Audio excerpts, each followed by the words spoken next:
Well, welcome back. I'm hoping to finish verse 3 of chapter 1 in this video.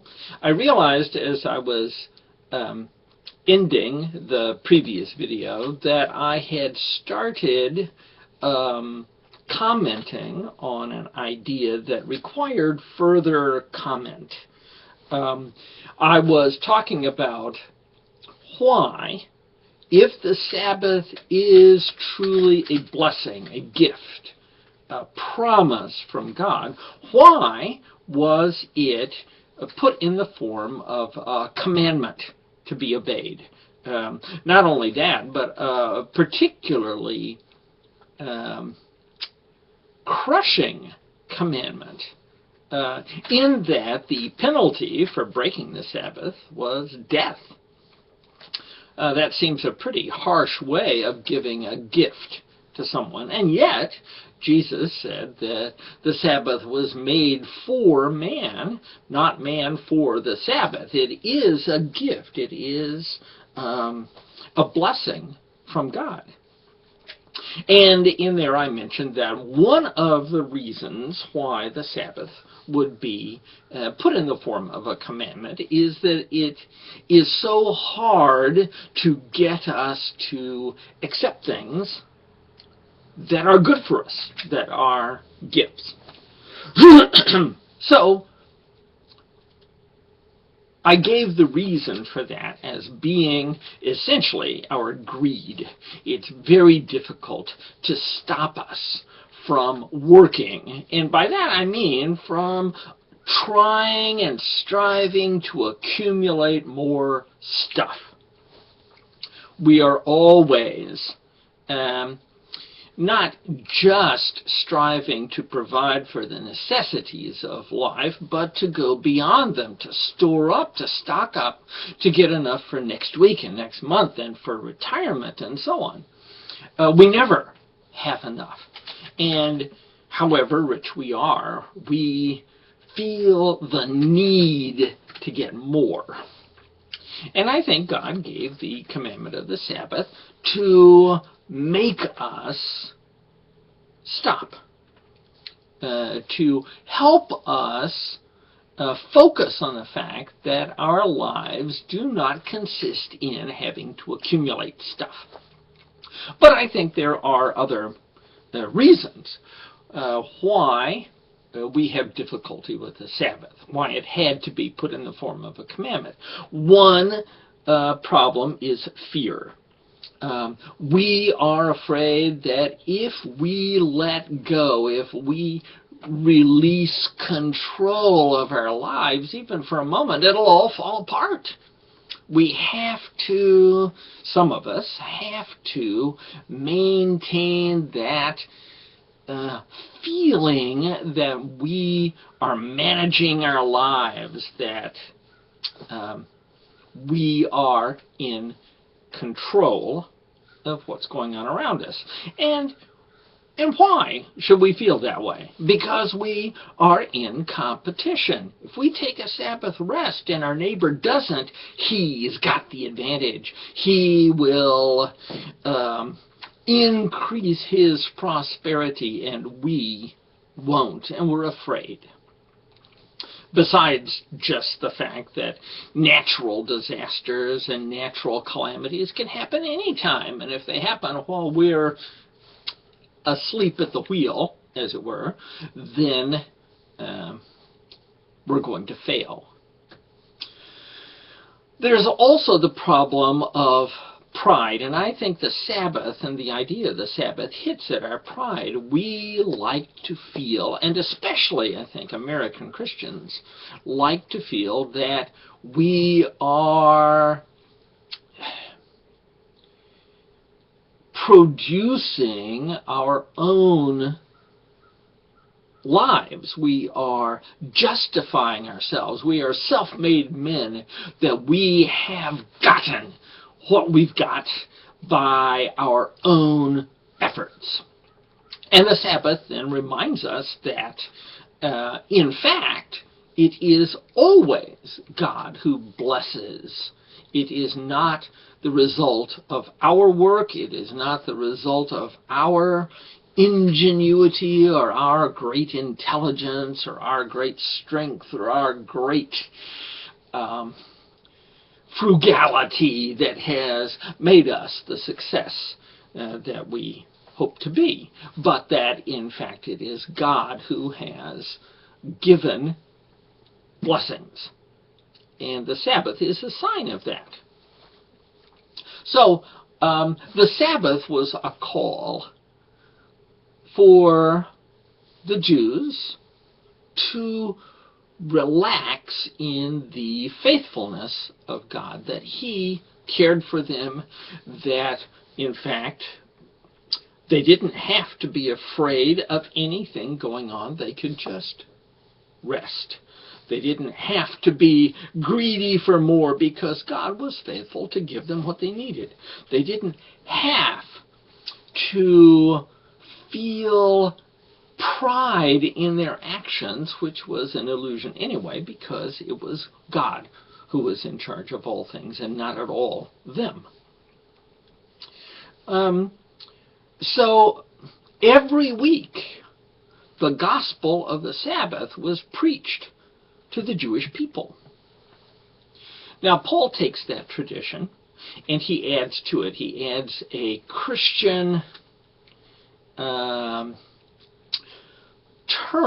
at the beginning of the blessing, Shabbat Shalom, grace and peace to you from God our Father and the Lord Jesus Christ. Now, Paul doesn't at this point define what grace means, and in fact it's become something of a hot topic.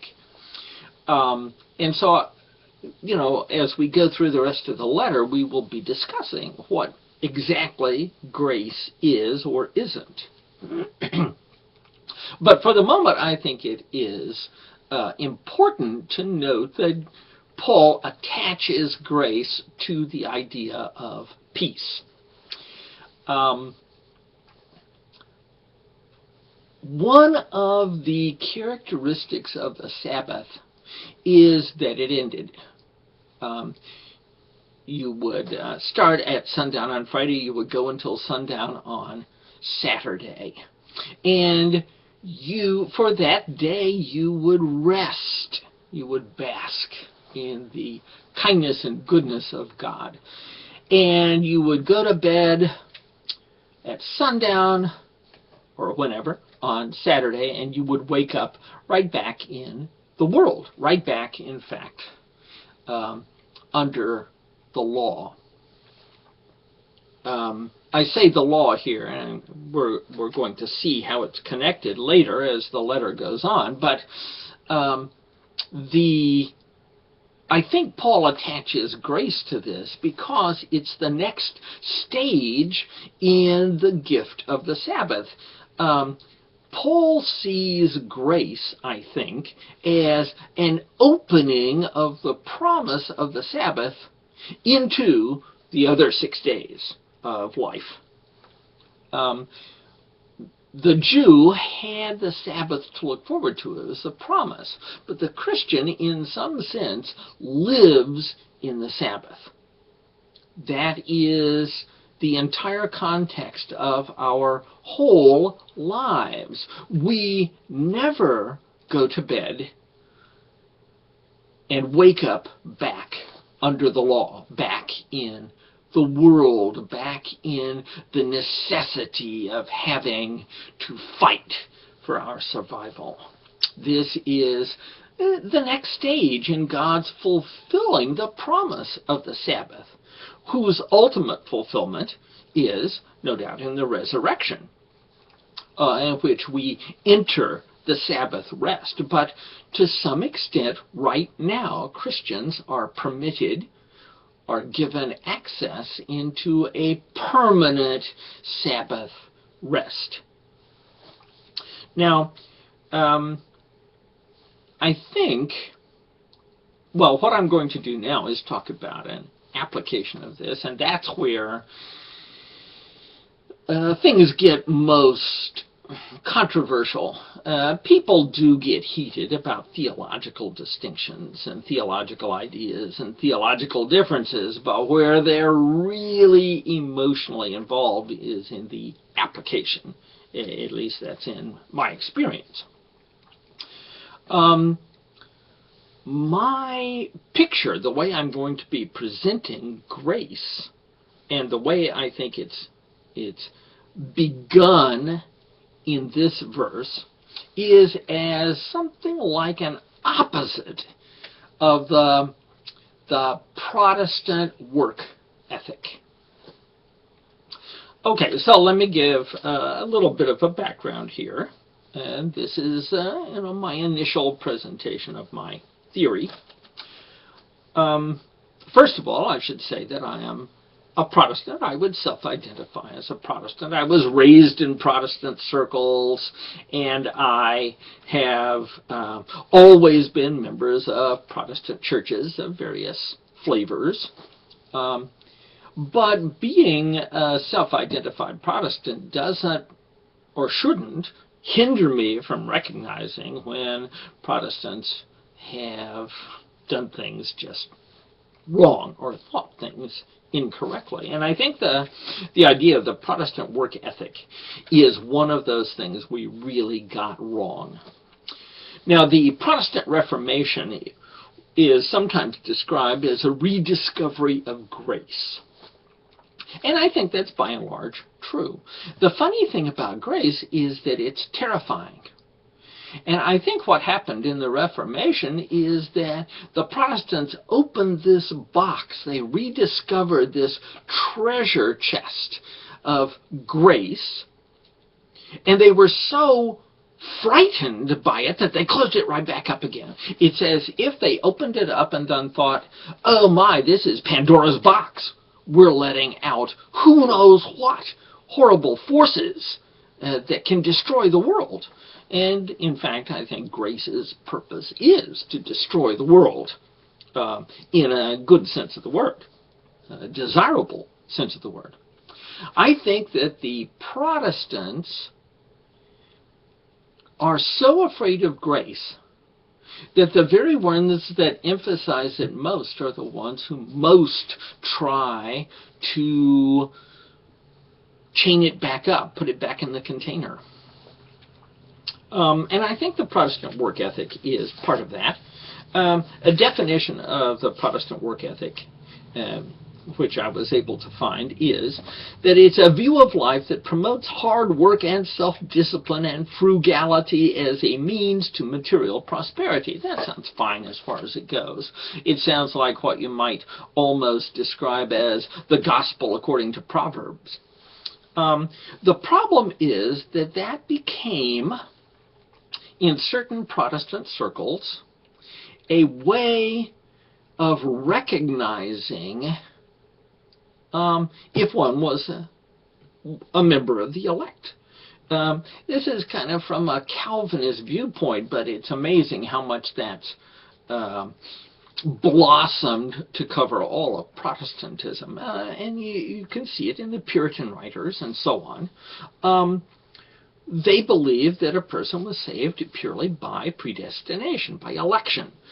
But they just couldn't stand the fact that there was no way to identify whom God predestined, whom God elected. And so they just felt they had to come up with some test, some way of examining themselves or examining especially their neighbors to see if they were really the recipients of grace.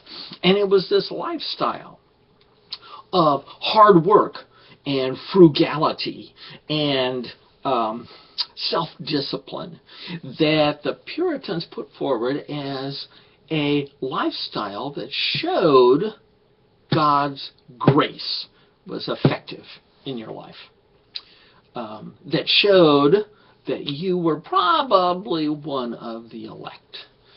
And at that point, we fell into serious error.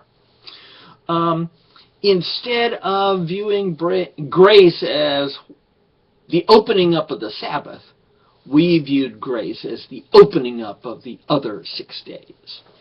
And now I've got to quit. Hope to see you next time.